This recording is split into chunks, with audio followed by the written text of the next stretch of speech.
Hi all, welcome to DJ world stories. இங்கே யாருக்குன்னா கம்ஃபர்ட்டாக இருக்க ரொம்ப பிடிக்கும் அப்படின்னா, சரி வாங்க கம்ஃபர்ட்டாக இருக்கணும்னு நினச்சதால என்ன ஆச்சுன்னு சொல்லி பார்க்கலாம். ஒரு காலத்தில் அமைதியாக இருந்த ஒரு சின்ன வில்லேஜில் ஒரு ஹார்ட் ஒர்க்கிங் காலை வாழ்ந்து வந்துச்சு. காலை ரொம்ப ஸ்ட்ராங்காக இருந்துச்சு அண்ட் நேர்மையாகவும் இருந்துச்சு. ரொம்ப கஷ்டப்பட்டு உழைச்சிது. சூரியன் உதிக்கிறதுக்கு முன்னாடியே காலை தன் முதலாளி கூட வயலுக்கு போயிடும். மார்னிங்ல இருந்து ஈவினிங் வரைக்கும் ரெஸ்ட் இல்லாம நிலத்தை உழுதுட்டு இருந்துச்சு. கொளுத்துற சம்மர் வெயில்லையும் சரி, ஹெவி ரெயின்லையும் சரி, வயலெல்லாம் சேரான போதும், ஈவன் கோல்டு வின்டர் மார்னிங்ல கூட காலை ஒரு நாளும் கம்ப்ளைண்ட் பண்ணல. அது கடுமையா உழைச்சனால தான் வயல் நல்லா வளர்ந்துச்சு. பயிர்களும் ஹெல்த்தியாக இருந்துச்சு அண்ட் முதலாளியோட ஃபேமிலியும் நல்லா வாழ்ந்துட்டு வந்தாங்க. அதே வில்லேஜில் ஒரு கழுதையும் இருந்துச்சு. அது காலை மாதிரிலாம் இல்லை. அதோட ஒர்க்கு ரொம்ப சிம்பிள் தான். சின்ன சின்ன மூட்டையில் கொண்டு போகணும். சில நேரம் அந்த வேலையும் இல்லை.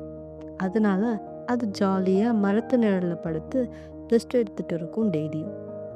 காலை இதை டெய்லி நோட்டீஸ் பண்ணிட்டு இருந்துச்சு. டெய்லி வயலில் கஷ்டப்பட்டு உழைக்கும் போதெல்லாம் பக்கத்தில் இந்த கழுதை ரிலாக்ஸ் பண்ணுறதை பார்த்து எரிச்சலாக இருந்துச்சு. ஸ்லோவாக ஒரு எண்ணம் காளையோட மைண்டில் வந்துச்சு. ஏன் நான் மட்டும் இவ்வளோ ஹார்ட் ஒர்க் பண்ணணும்?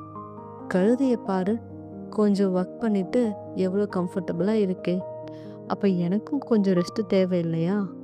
முதல்ல இந்த தாட்ஸ் எல்லாம் காலை இக்னோர் பண்ணிட்டு இருந்துச்சு. ஆனால் நாட்கள் போக போக அதுக்கு அந்த எண்ணம் ரொம்ப ஸ்ட்ராங்காக இருந்துச்சு. ஒரு நாள் மார்னிங் காலை ஒரு முடிவு எடுத்துச்சு. கொஞ்ச நாள் நான் வீக்காக நடிக்க போகிறேன். கொஞ்சம் டேஸ் தான் ரெஸ்ட் எடுத்துட்டு அப்புறமா திரும்ப ஒர்க் பண்ணலாம். முதலாளி வயலுக்கு கூப்பிட்ட போது காலை ஸ்லோவாக நடந்துச்சு. தலையை கீழே தாழ்த்தி சோகமாக இருந்துச்சு. ஹெவி ப்ரீத்திங் பண்ணுச்சு. சிக்கா மூச்சு வாங்குற மாதிரி நடிச்சிட்டு இருந்துச்சு. முதலாளி பார்த்து ரொம்ப கஷ்டப்பட்டாரு. இத்தனை நாள் ஸ்ட்ராங்காக இருந்த காலை இன்னைக்கே இப்படி? அந்த நாள் காலை வயலுக்கு போல அவரு ரெஸ்ட் எடுத்துச்சு. பல வருஷத்துக்கு அப்புறமா ஃபர்ஸ்ட் டைமாக காலை கம்ஃபர்ட்டாக ரெஸ்ட் எடுத்துட்டு ஃபீல் பண்ணிட்டு இருந்துச்சு. அடுத்த நாளும் அதே நாடகம்.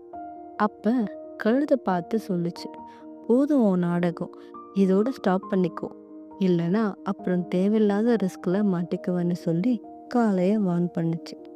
அதுக்கு காலை, ஆஹாஹா, அதெல்லாம் நான் பார்த்துக்குவேன், எப்படி ஹேண்டில் பண்ணணும்னு சொல்லி எனக்கு தெரியும்னு சொல்லுச்சு. அடுத்த நாளும் அதே நாடகம், அதே லேசினஸ். முதலாளியோட ஒரி அதிகமாயிடுச்சு. இந்த காலை இனி நமக்கு யூஸ்ஃபுல் இல்லை, ஏன் விவசாயத்துக்கு இதை நம்பி ரிஸ்க் எடுக்க முடியாதுன்னு சொல்லி யோசிச்சுட்டு ஒரு முடிவு பண்ணார். கொஞ்ச நாளில் ஒரு ஸ்ட்ரேஞ்சர் வில்லேஜுக்கு வந்தான். அவன் ஒரு கசாப்பு கடைக்காரன். காலை வீக்காக இருக்குன்னு சொல்லி நம்பி முதலாளி அவனை அந்த ஸ்ட்ரேஞ்சர் கிட்ட வித்துட்டாரு. ஸ்டார்டிங்கில் காலைக்கு என்ன நடக்குதுன்னு ஒன்றும் புரியலை. ஆனால் அவனை கயிறில் கட்டி அழைச்சிக்கிட்டு போகும்போது தான் பயம் அவனுக்கு வந்துச்சு. அப்போதான் காலைக்கு உண்மை புரிஞ்சது.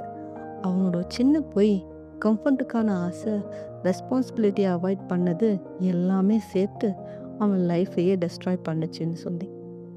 காலை ரொம்ப அழுதுச்சு. வலிக்காக இல்லை, அது பண்ண விஷயங்களுக்காக. நான் ஒர்க் பண்ணியிருந்தா, நான் டிசிப்ளின்டாக இருந்திருந்தா என் ஹார்ட் ஒர்க்கே என்ன ப்ரொடெக்ட் பண்ணியிருக்கோம்.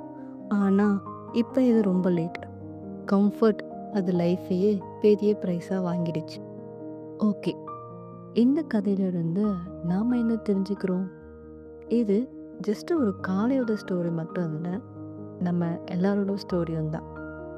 நம்ம ஹார்ட் ஒர்க் பண்ணின வரைக்கும் நமக்கு லைஃப்பில் ஒரு நல்ல பிளேஸ் இருக்கும், ஒரு ரெஸ்பெக்ட் இருக்கும் அண்ட் செக்யூரிட்டியும் இருக்கும். ஆனால் ஷார்ட்கட் சூஸ் பண்ணிவிட்டு வீக்காக நினச்சி ரெஸ்பான்சிபிலிட்டி அவாய்ட் பண்ணால், டெம்பரரி கம்ஃபர்ட்காக எஃபர்ட்ஸை அவாய்ட் பண்ணிட்டு இருந்தால் நம்ம ஃப்யூச்சரை நம்மளே ரிஸ்கில் தள்ளி விடுற மாதிரி தான் அர்த்தம். இன்றைக்கி லேசினஸ் அண்ட் கம்ஃபர்ட் ஈஸியாக ஃபீல் ஆகலாம், ஆனால் அதோட பின் விளைவுகள் ரொம்ப பெர்மனெண்ட்டாக இருக்கும். ஹார்ட் ஒர்க் ஒரு பர்டன் இல்லை, அது ஒரு ப்ரொடெக்ஷன். ஸோ கன்சிஸ்டண்ட்டாக இருங்க அண்ட் ரெஸ்பான்சிபிளாகவும் இருங்க. பிகாஸ் உங்கள் எஃபர்ட் தான் உங்கள் மரியாதையையும் உங்கள் இடத்தையும் உங்கள் எதிர்காலத்தையும் பாதுகாக்கும்.